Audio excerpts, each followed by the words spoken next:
यहाँ 10 साल में किसी ने किसी सब्जेक्ट को टच नहीं किया, चाहे वो R&D का हो, चाहे वो एजुकेशन हो, चाहे वो हेल्थ सेक्टर हो, चाहे वो सोशल वेलफेयर हो, चाहे बाकी डिपार्टमेंट्स हो।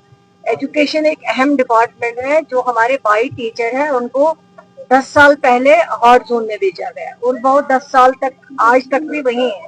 लेकिन आज हमने किया है, हमने स्टेप उठाए हैं। पहले हमने कश्मीर में किया, उसके बाद अभी जब जम्मू में वेकेशन चल रही थी उस दौरान मैंने डायरेक्टर साहब को हिदायत दी थी, सेक्रेटरी साहब को भी, कि आप भी ATD में पे काम करें और जो हमारे दूर दराज इलाकों में बैठे हैं हमारे टीचर्स, उनको भी हक बनता है वो सॉफ्ट जोन में आए।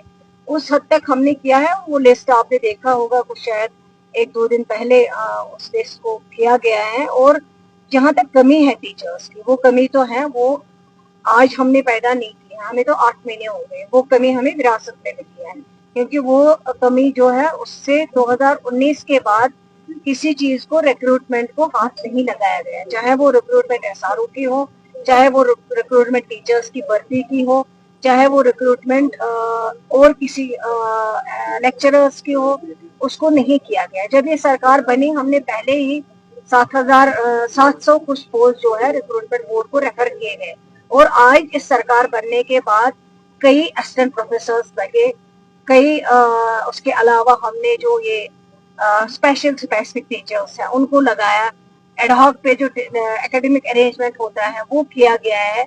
लेकिन अब जो है जो पोस्ट ऑलरेडी सीज किए गए हैं एजुकेशन डिपार्टमेंट में, हमने मीटिंग की है, ऑलरेडी हमने फैसला किया है कि कैबिनेट में जाएंगे और वो पोस्ट जो है डीप फ्रीज करवाएंगे, ताकि ये जो विरासत में हमें टीचर्स, डॉक्टर्स, बाकी चीजों की कमी मिली है इसको ठीक किया जाए। लेकिन इसको ठीक करने में टाइम लगेगा। ये आनंद फानंद आप एक्सपेक्ट मत करिए कि उमर अब्दुल्ला साहब की सरकार कल बनी है, 8 महीने हो गए, 8 महीने के अंदर अंदर ये सब हो गया। रैशनलाइजेशन चल रहा है, उस पर काम हो रहा है, जो हमारे हाथ में इमीडिएट है वो हम कर रहे हैं, उसमें हम कोई कसर नहीं छोड़ रहे हैं। वो हमारी जिम्मेवारी है, हमारी ड्यूटी है, हम अपनी जिम्मेवारी को बेहतर निभाना चाहते हैं।